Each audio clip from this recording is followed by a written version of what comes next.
Previously on the What Inspires You Tour. I look at what I have to do each day, 50 miles, 60 miles, 100 miles. And so as each day progresses, you get closer to the goal, but that's my focus each day.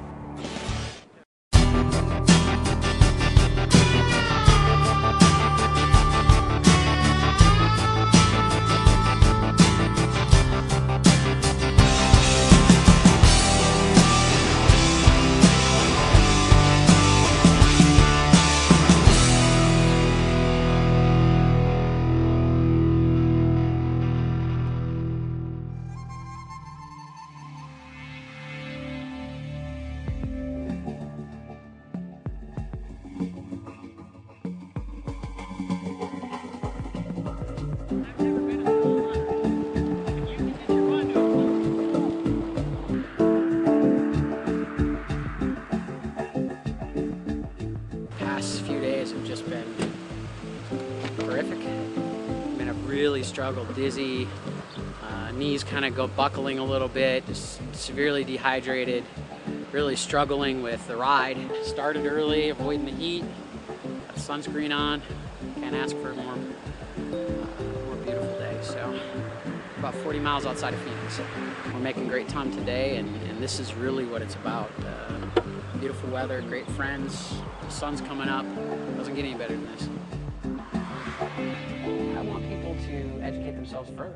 Take a look at their brother, their mother, their sister. I mean, we all can probably look to somebody in our family and see somebody that may be overweight, diabetic, high blood pressure, and know that I don't think people are making the correlation that those things are going to get you connected to a machine waiting for an organ transplant. I mean, if there's anything that anybody takes away from this interview, I would hope that they would consider going to see their physician and getting their GFR checked. GFR measures your kidney function. It's an inexpensive test that any physician can do, and if you're in one of those communities of color, underserved communities, you're disproportionately affected by this disease, statistically predisposed to developing the diagnosis. It's wrong that people are developing this disease when we can do something to prevent it. High blood pressure can be treated with a pill, but yet there are people that aren't getting that message, and it led me to ask the question, why?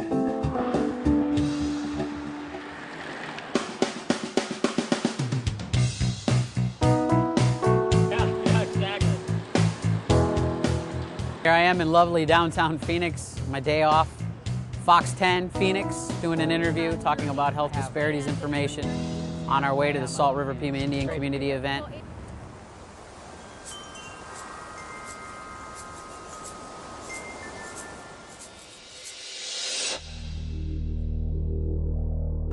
Thank you. You're welcome.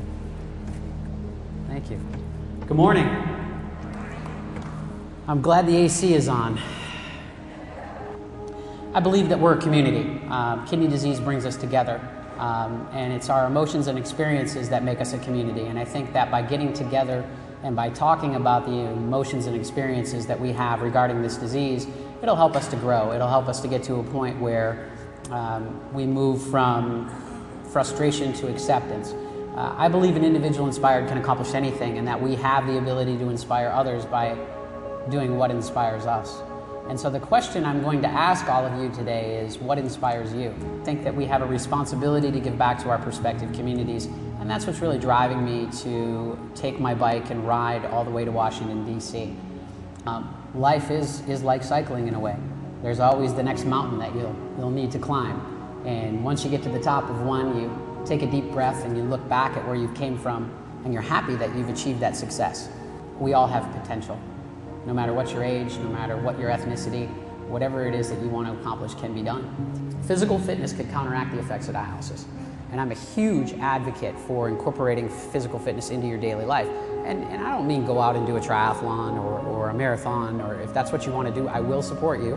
But walking, rollerblading, riding a bicycle, doing the things that you enjoy, gardening, whatever it is, being more active. Our road is not easy because we have this disease, but an individual is never judged by his accomplishments anyway. It's the struggles that he measures his life by.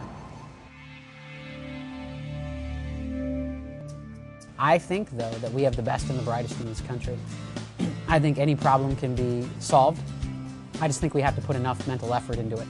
And I would like to see a group of some of the best and brightest thinkers, physicians, patients across all disease states working together to focus on the solution and not on the problem.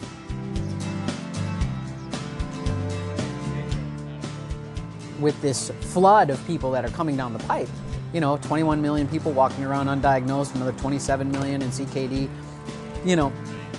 we need to be doing something to help these individuals. And we're not. I mean, they're waking up in the emergency room and, what is this machine that I'm connected to? And yeah, you have no more kidneys.